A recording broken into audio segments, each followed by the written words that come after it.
At gusto ko nang sabihin, napakasimple ng mga pangyayari diyan, nagkakagulo sa ombudsman dahil hindi sila nagtagumpay sa PI, mga PI nila. Hindi rin sila umubra sa impeachment, kaya narito na tayo ngayon. Ipipilit nila na si Boying maging ombudsman para ipakulong si VP Inday Sara bago mag-2027 at hindi lang si Inday Sara, kundi lahat ng mga Duterte, kaalyado ng mga Duterte, baka pati ako. Yan ay sa gitna ng paghihirap ng mga Pilipinong binabaha ng tubig, ng korupsyon at ng kawalang aksyon. Tinutukan ko ang Plan A nila na People's Initiative Chacha. Binuking ko ang Plan B, yung impeachment, para mawala sa landas nila si VP Sara sa 2028. Ngayon, nasa Plan C na po tayo, sa ombudsman naman. Naunpay, nakita ko na, kaya ako nagsampa ng kaso nung May 2, nandun ako sa ombudsman. Kung hindi kayo titigil sa pamumulitika, mag-asaran tayo. Hindi ko rin kayo tatantanan. Para kayong mga kabayong na katapalodo sa 2028, 2026 pa lang ngayon. Napapabayaan nyo ang bayan sa kakaisip ng ambisyon at paraan paano nyo buburahin ang mga nakaharang sa mga maiitim ninyong plano.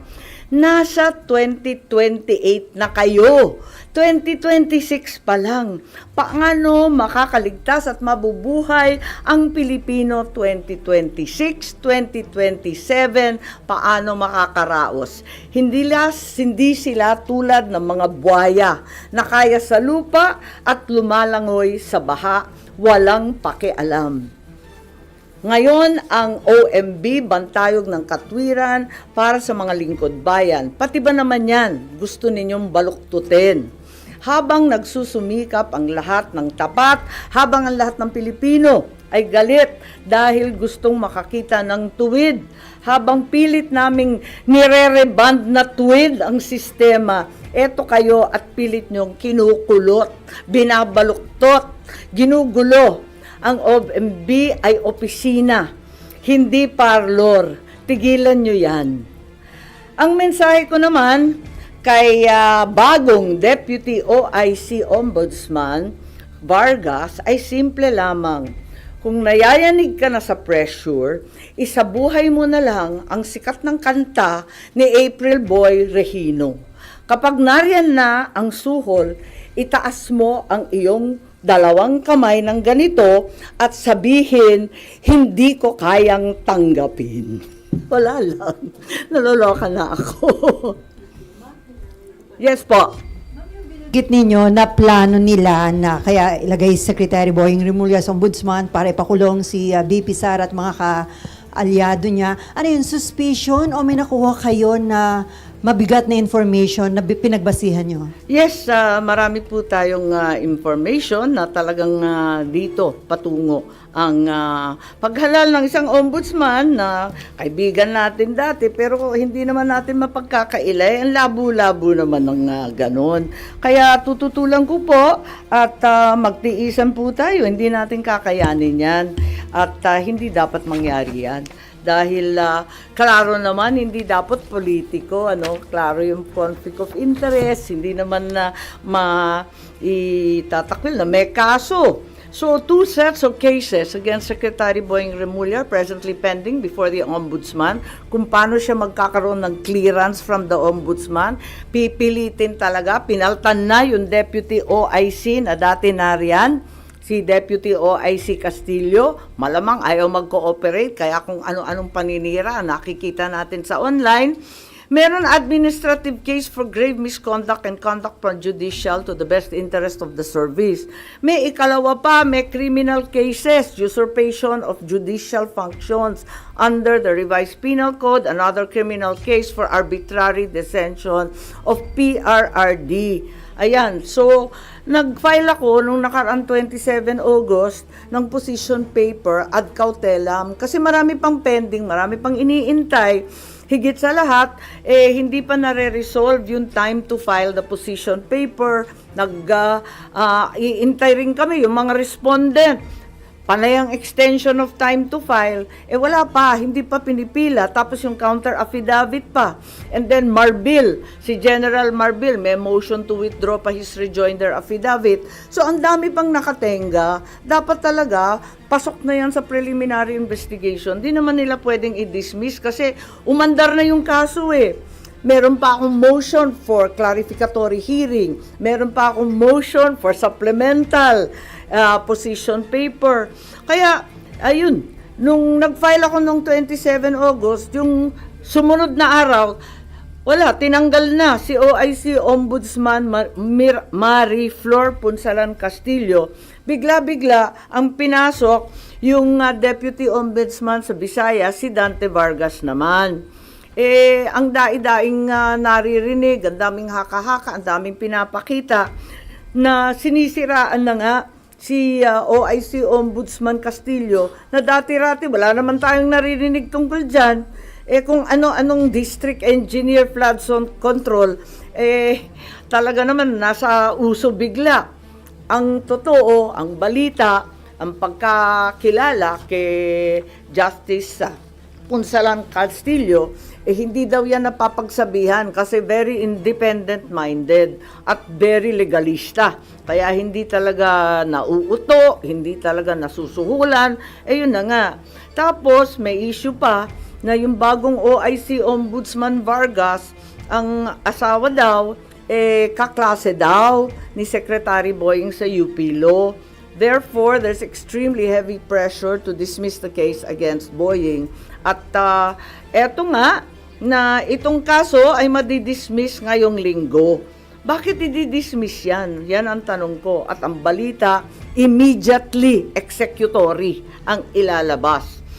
It's also alleged that even though the time for filing of the motion for reconsideration has not lapsed, the OIC will nonetheless issue an ombudsman clearance para tuloy-tuloy ang pag-appoint kay Boying. It's very bothersome if the cases will be dismissed days after the position papers were filed. Kulang pa yung response galing sa mga respondent. Marami pang pending incident. I-dismiss. Ang dami pang nakatenga. Hindi ba nakakaduda yan? There is a very ominous reason, clearly, for Secretary Boying to become the next ombudsman. It's the new phase in the effort to get rid of VP Sara before 2028. And since the PI failed, the impeachment failed, therefore the third attempt is lawfare at its very worst. Imprison Inday Sara, all the Duterte allies, including myself, perhaps to be harassed by cases with the new ombudsman. Plunder will be the name of the game. No bail and imprisonment until 2028. I will be very, very surprised kung aabot si VP Sara na malaya kapag naupo itong uri ng ombudsman. Kaya ako, magfa-file ako ng opposition, pati sa JBC, dahil klarong-klaro yung conflict of interest, tapos magiging magulo.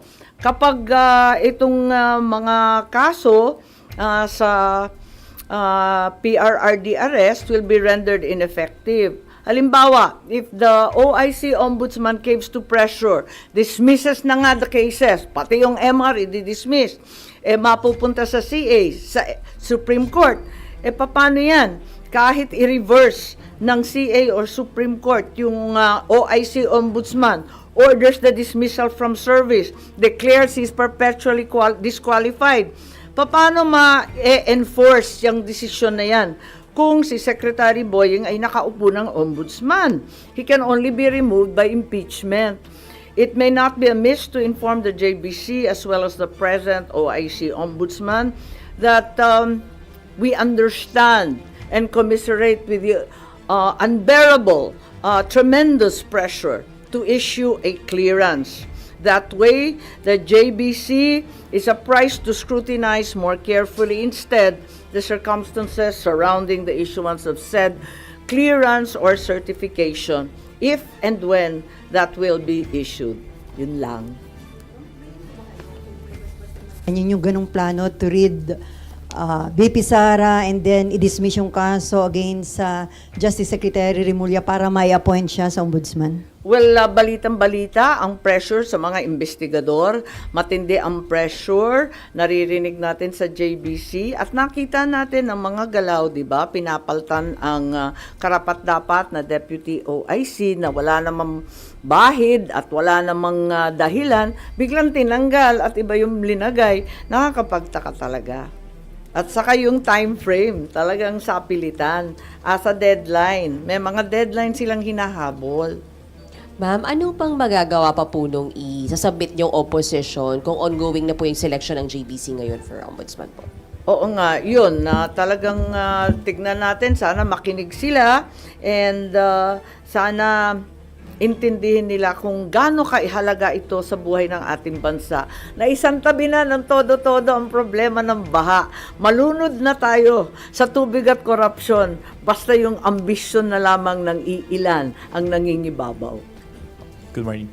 Ma'am, ngayon yata isasalang sa JBC interview si Natapos Secretary. na, alas 10. Oh.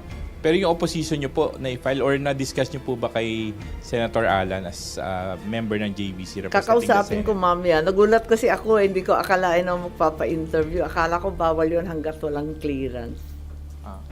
Aminin ko, hindi ko alam na kanina naka-schedule agad-agad. Will you also question his being included sa shortlist? At tignan natin kung anong gagawin. Pero hanggat maaari, talagang pipilitin ko hanggat kaya at tututulan. Tulad nga ng sinabi ko kanina, ay nako, hindi ko rin kayo tatantanan kasi klarong-klaro naman ang moves nila. May message din po kasi Garapala na po. ang mensahe niyo po sa ading niyo na ultimately siya na may appointing authority. Ay nako, talaga naman hindi yata nakikinig. Ma'am, kung ayaw nyo kay Sec Boying, kanino kayo doon sa 17 o 16 na iba pa? Ay hindi naman sa ayaw ko. Kaya nga lang, wag naman binabraso yung ombudsman. Yan na lang ang huling hantungan ng hustisya, ng katotohanan. Ang bigat naman nun. Constitutional body, guguluhin, ano? Wala naman akong sinasang-ayunan. Ang sinasabi ko, klarong disqualified. Kaya wag na lang. Ang liwaliwanag naman ang conflict of interest. Nakikita naman natin ang problema kapag may pending admin and criminal charges pa.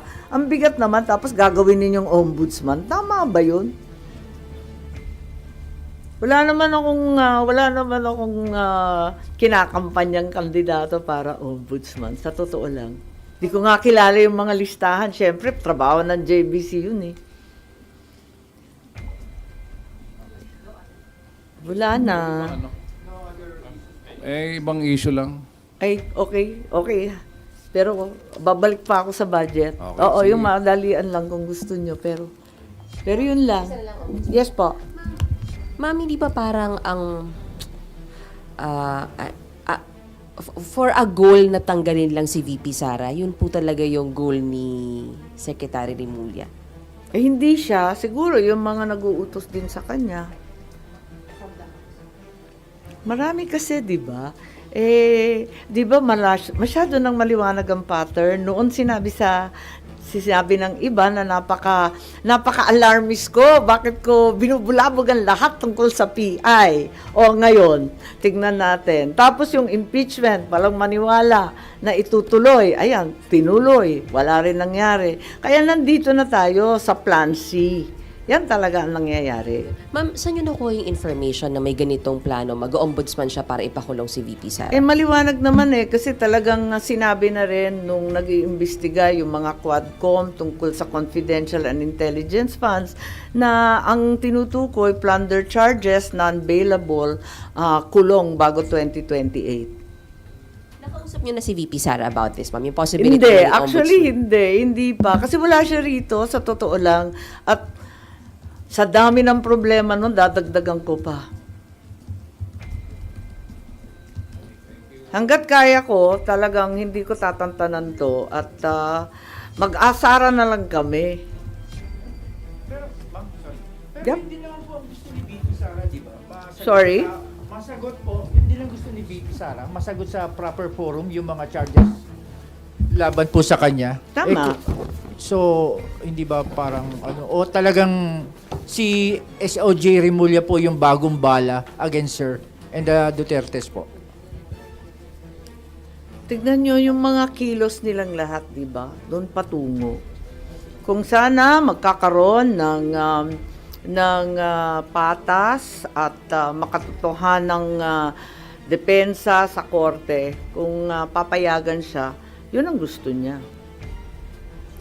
Pero kapag ganito na brasuhan, may balitang suhol, ginagamit yung mga may personal relationship, pinapaltan yung walang kamalay-malay na justice. Kung ano-ano ang nangyayari, pipilitin ng JBC, pa-i-interviewin.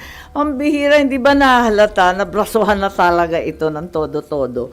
Kaya sabi ko nga, kung ganyan at hindi kayo maawat sa pamumulitika, mag-asaran tayo, hindi ko rin kayo tatantanan. Considering yung composition ngayon ng JBC, maasa kayo na panggigan yung opposition? Oo naman, oo naman. May mga nakausap na kayo na member? Wala. Hindi ako naglalabi, nakakahiya naman po. Magpa-file siguro ako. When are you going to file your own? Asap, nagulat ako. Kanina nag-interview eh. You only mentioned your ginagamit yung argument sa opposition. Oo. Tignan natin. Baka to follow na lang yung OMB clearance. Kaya nag-interview. Hindi ko alam.